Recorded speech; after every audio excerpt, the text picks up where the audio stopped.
Back to the Future. Could it actually happen with a real time machine? I was devastated. I thought if I could build a time machine that I could go back and see him again and tell him what was going to happen, maybe save his life. And so that became an obsession for me. In 1997, a self-taught electrical tinkerer named Mike Markham walked into a machine he had spent years building inside his own garage, stepped into the strange field it generated, and disappeared.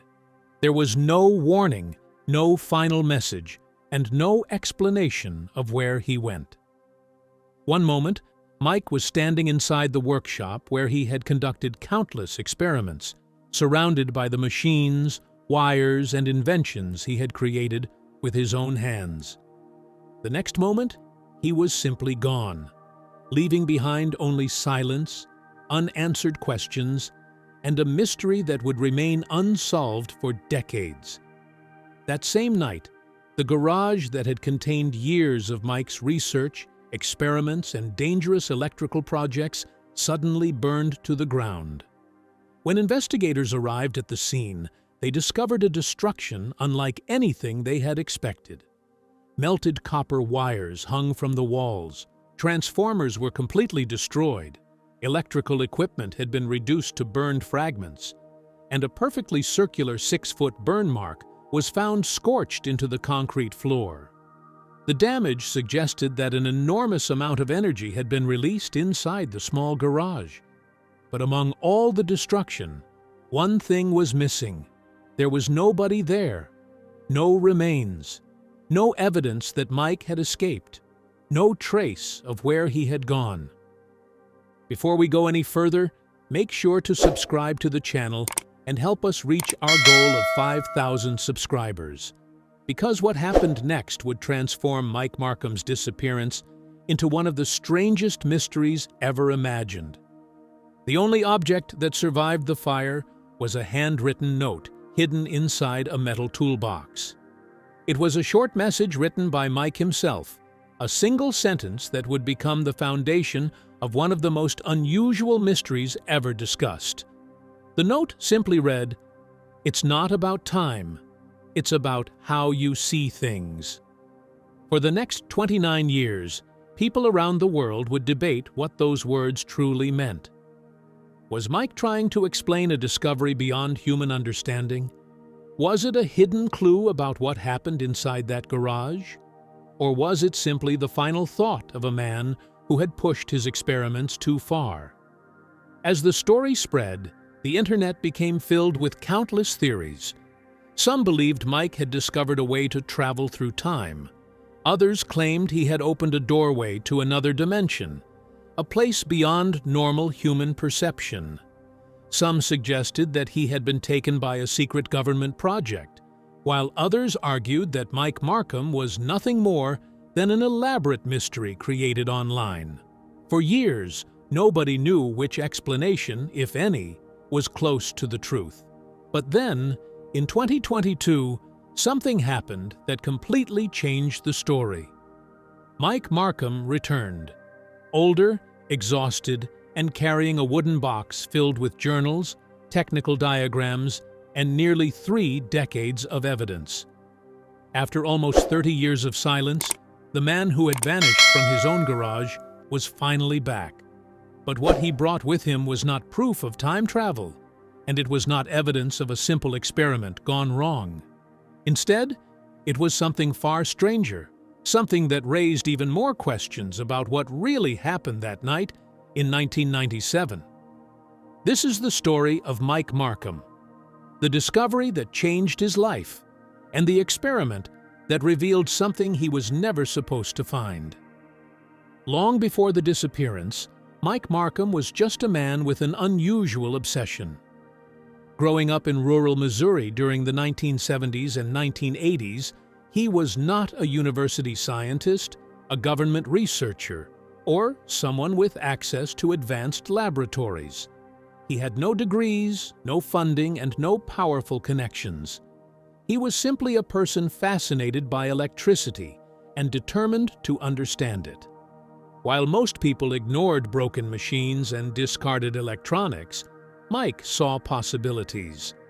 He searched through junkyards collecting old transformers, studied electronics from library books, and spent every free hour inside a converted garage behind a rented farmhouse, building machines that created sparks, strange sounds, and powerful electrical arcs.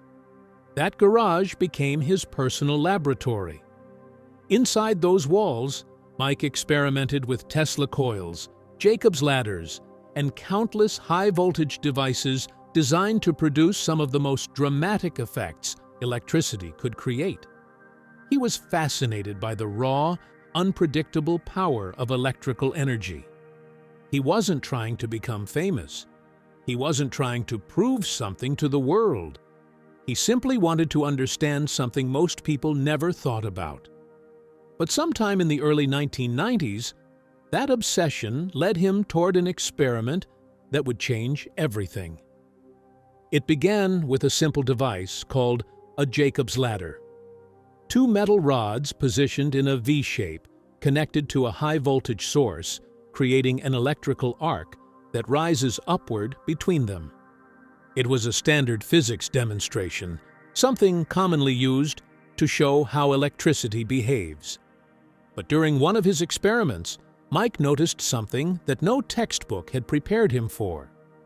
When he positioned a cheap laser pointer so that the beam passed through the electrical arc, something unusual happened. The arc changed. It became more stable, more focused, and seemed to behave differently than before.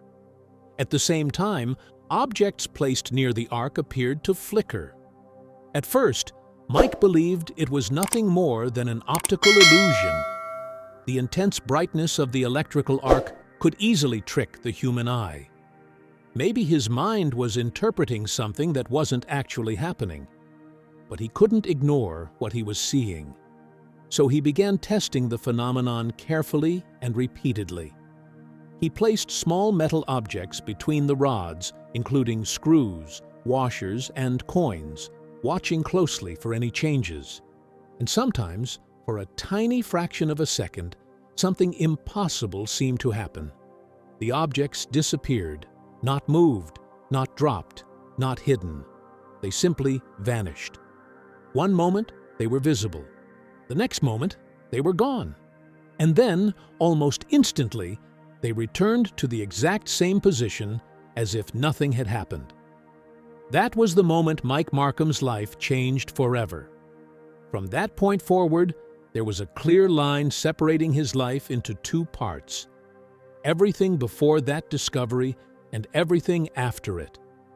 The experiment became more than a curiosity. It became an obsession. Mike began documenting every detail, recording voltage levels, environmental conditions, measurements, and detailed diagrams of every configuration he tested. He was convinced that he had discovered something real, something that existed beyond a simple electrical effect. The only problem was that he didn't understand what it was, and he needed someone else to tell him that he wasn't losing his mind. In January 1995, Mike picked up the phone and called Coast to Coast AM, the legendary late-night radio show hosted by Art Bell. The program was famous for discussing strange discoveries, unexplained events, and stories that challenged conventional thinking. Mike was nervous when he went on air. His voice was uncertain, and he carefully explained what he believed he had created inside his garage.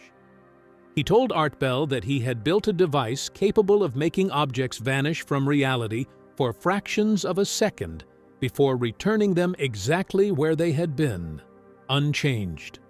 Art Bell had heard thousands of unusual claims throughout his career, but instead of immediately dismissing Mike, he listened carefully.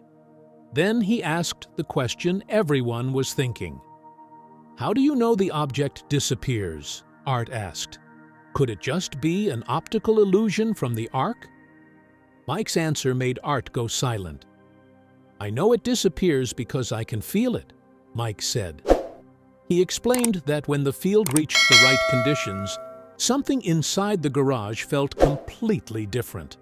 The atmosphere changed. The air felt unnatural, almost as if the entire room was holding its breath. And according to Mike, even the living creatures around him reacted to it. His dog refused to come near the garage. Birds stopped landing on the roof. Something about the field seemed to make living things want to stay away. For a moment, there was silence. Not the normal pause of a radio host preparing the next question. A real silence. Then Art Bell finally responded carefully. "Mike, I want you to document everything. Bring in witnesses, record video, and call me back." That invitation changed everything. Because Mike Markham was no longer just a man experimenting alone in a garage. Someone was finally paying attention. And this was only the beginning. If you're the kind of person who watches stories like this, subscribe now, because this one is just getting started. Over the next several months, Mike Markham's experiments grew more intense. The strange effect that had once fascinated him was no longer enough. Making small objects flicker for a fraction of a second was only the beginning. Mike wanted answers. He wanted to understand what was happening inside that electrical field, why objects seemed to disappear, and whether he could control the phenomenon instead of simply observing it. But to push the experiment further, he needed something his homemade equipment could no longer provide. He needed far more power, an amount of energy far beyond the transformers and components he had collected from junkyards and rebuilt inside his garage.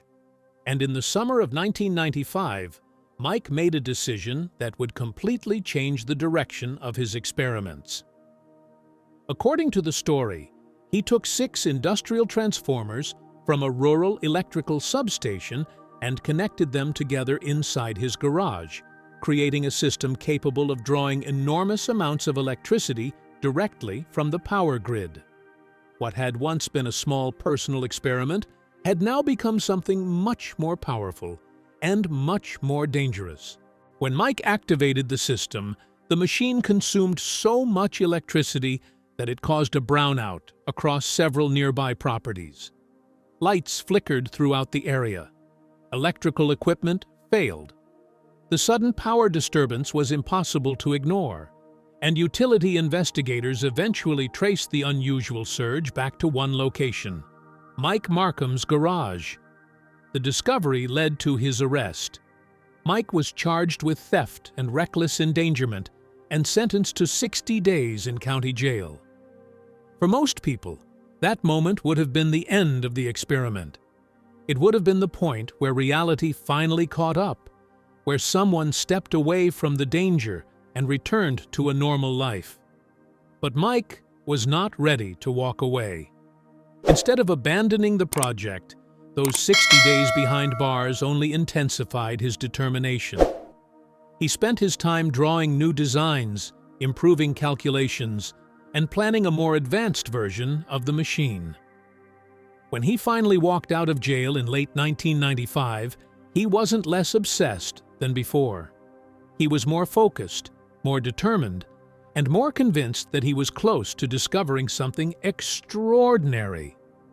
Shortly after his release, Mike contacted Coast to Coast AM again, but this time, Art Bell immediately noticed something different. The excitement and nervous energy from their first conversation had disappeared. Mike's voice sounded darker, heavier, and almost desperate. He explained that he had rebuilt the system legally using purchased components.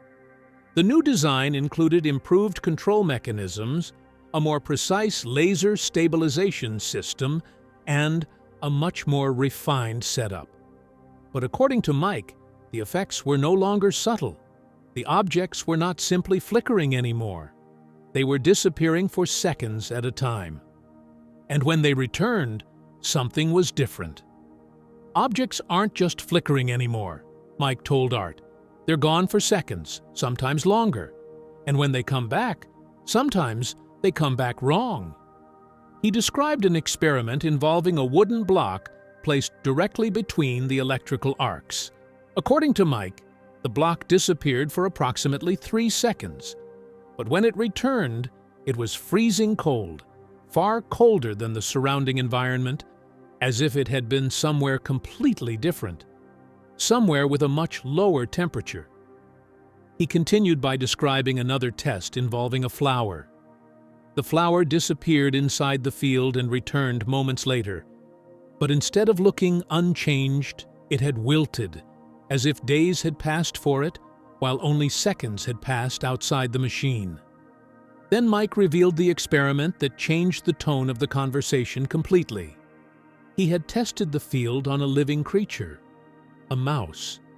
According to Mike, the animal disappeared inside the field for 5 seconds.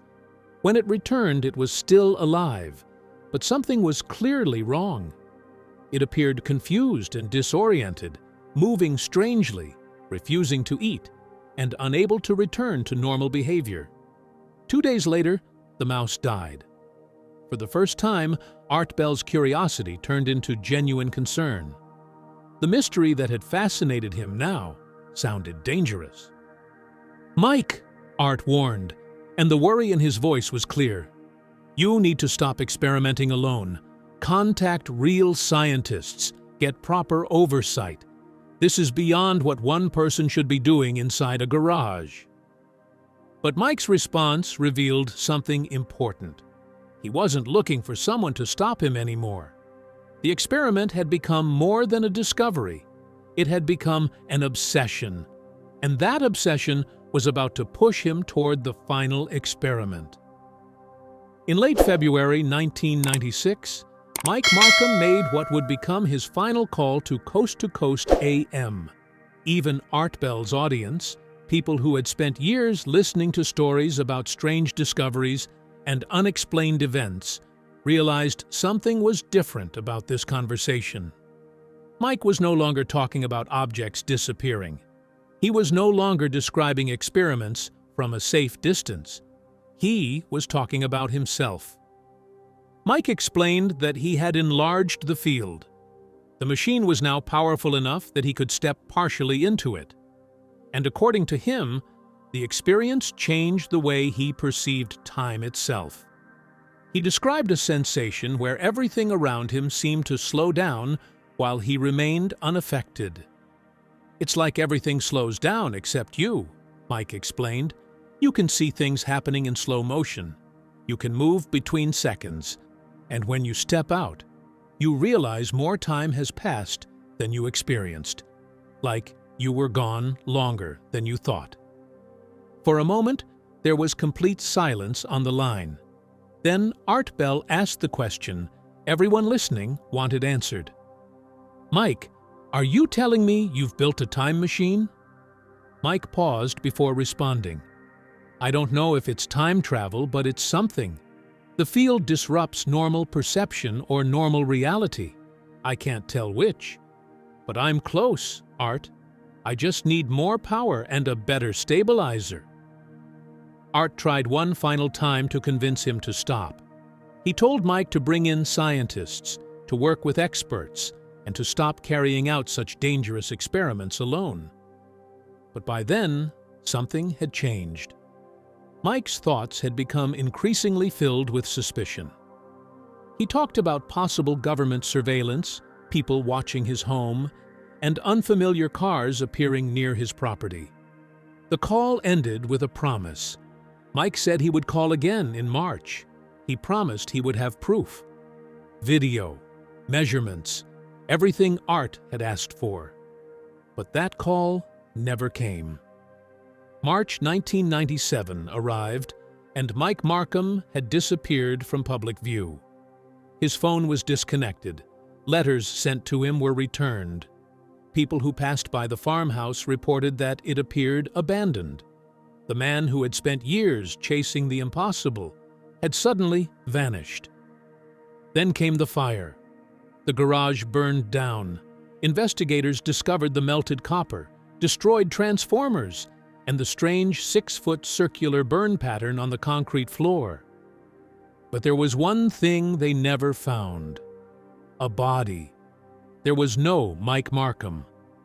The only clue left behind was the handwritten note inside the toolbox. "It's not about time. It's about how you see things." Investigators eventually concluded that Mike had likely left before the fire. Perhaps he had escaped. Perhaps he had disappeared intentionally. The case was closed. A missing person report was filed, but the investigation never developed into anything more. But the internet had a different reaction. By the summer of 1997, Mike Markham had become a legend. Forums exploded with theories. Some believed he had traveled into the future. Others believed he had gone into the past. Some claimed he had opened a portal to another dimension.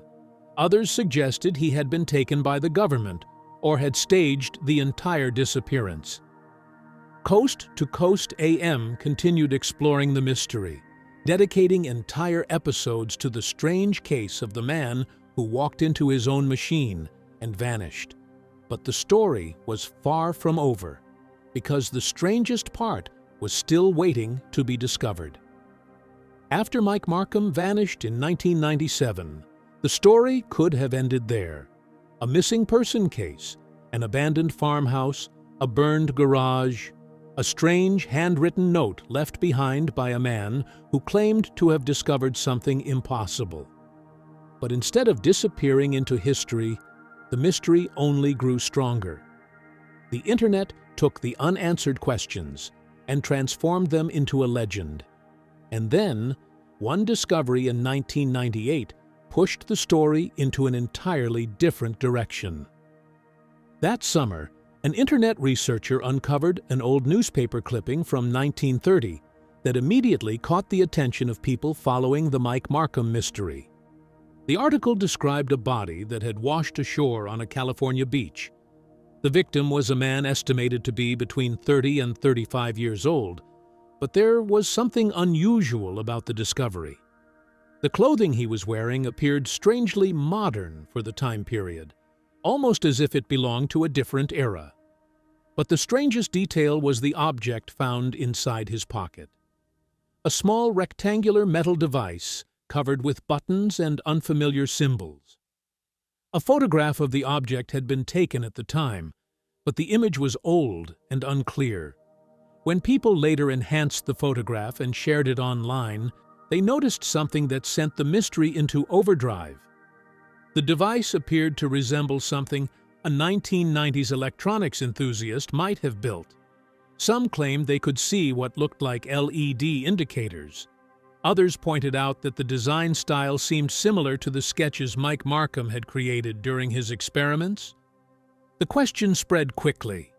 Could Mike have somehow traveled backward to 1930? Could this unknown device have been one of his control systems? Could the missing inventor have built a machine that sent him through time, only for him to end up decades before he was even born? The evidence was extremely limited. There was no confirmed connection between the body, the device, and Mike Markham. But that did not stop the theory from spreading. The possibility alone was enough to transform Mike into something larger than a missing person. He became the man who supposedly built a time machine and was found dead in the past.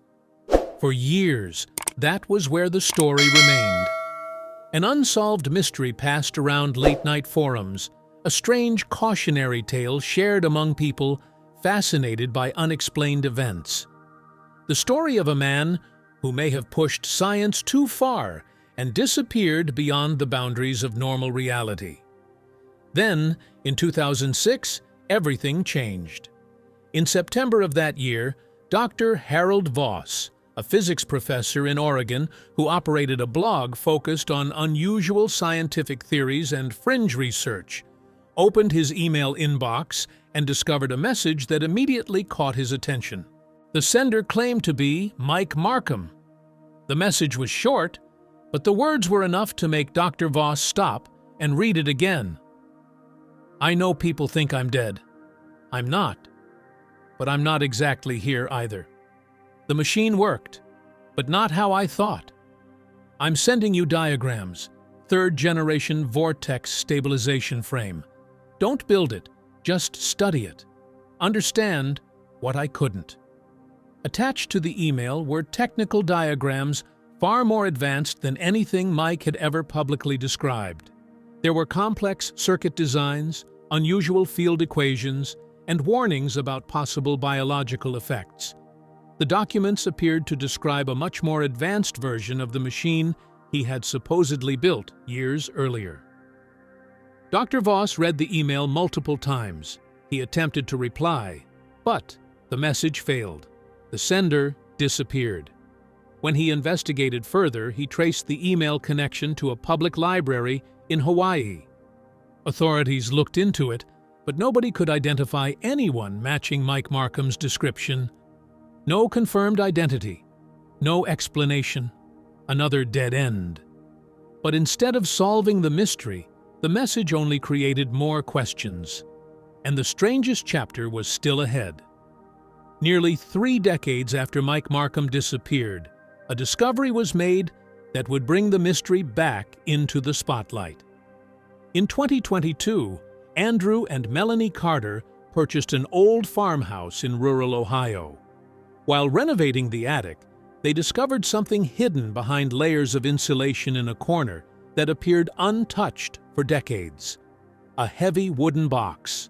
On the outside was a simple label, M. Markham, do not open until the right time. Inside the box was a collection of materials that seemed impossible. There were handwritten journals filled with notes, technical calculations, and dates spanning from 1995 all the way to 2021. There were circuit boards, some damaged by heat, and others carefully preserved inside anti-static packaging. And among the materials was a Polaroid photograph showing a man standing beside a large ring-shaped metal structure. The date printed on the photograph was June 21st, 2021. On the back, someone had written a single sentence. It did work, but not the way I thought it would. But the most disturbing discovery was hidden inside one of the journals. A specific address. The exact address of the farmhouse where Andrew and Melanie Carter were now living. Next to the address was a note. Magnetic field stability optimal. Safe storage location. They will find it when the time is right. The questions were impossible to ignore. How did Mike know this exact location? How did he know these specific people would eventually discover the box? How could a container hidden years earlier contain documents dated 2021? Andrew and Melanie shared their discovery online, posting about the journals and the mysterious box on Reddit. The story quickly spread. Within days, people who had followed the Mike Markham mystery for decades began contacting them, searching for answers. Then, 3 weeks later, Andrew received a phone call. There was no caller ID. The voice on the other end sounded tired and worn, but there was something familiar about it. Something that longtime followers of the old Coast to Coast AM broadcasts immediately recognized. "This is Mike Markham," the voice said. "I hear you found my box. I'd like to explain what happened. Can I come visit?" In October 2022, Mike Markham arrived at the Carter farmhouse. He was 59 years old, the age he should have been if he had continued aging normally since 1997. But according to Andrew and Melanie, he looked much older than expected. His appearance was weathered, exhausted, like someone who had spent decades carrying a burden that nobody else could understand. And what he told them over the next several hours changed the entire story. According to Mike, he had not traveled through time, not in the way everyone believed. "The machine didn't move me through time," Mike explained. "It desynchronized me from everyone else. I was still here, same places, same moments, but I was out of phase, like a radio tuned slightly off frequency. You can still hear the music, but it's fuzzy, distant. You're present, but not quite there." He described the night of the fire in March 1997. The third-generation machine had been far more powerful than anything he had built before. The field stabilized, and in a moment of confidence, perhaps even recklessness, Mike stepped completely into it. There was no explosion, no flash of light, no feeling of movement. Only a quiet sensation that something had shifted, like the entire world had moved slightly to one side, while he remained exactly where he was. When Mike stepped out, everything around him looked normal. But something was different. Hours had passed. The machine had overheated. The garage caught fire. Mike escaped. But when he tried to return to his old life, he discovered something terrifying. People could see him, but they couldn't hold on to him. Friends recognized his face, but couldn't remember his name. His landlord remembered renting to someone, but couldn't recall the details. Phone numbers he knew no longer connected. Records of his existence seemed to disappear. It was as if Mike's presence had been partially removed from other people's ability to perceive and remember him. "I didn't disappear," Mike told the Carters. "I became hard to find, hard to remember, like your brain couldn't quite hold on to the idea of me." And every time he exposed himself to the machine's effects, the problem became worse.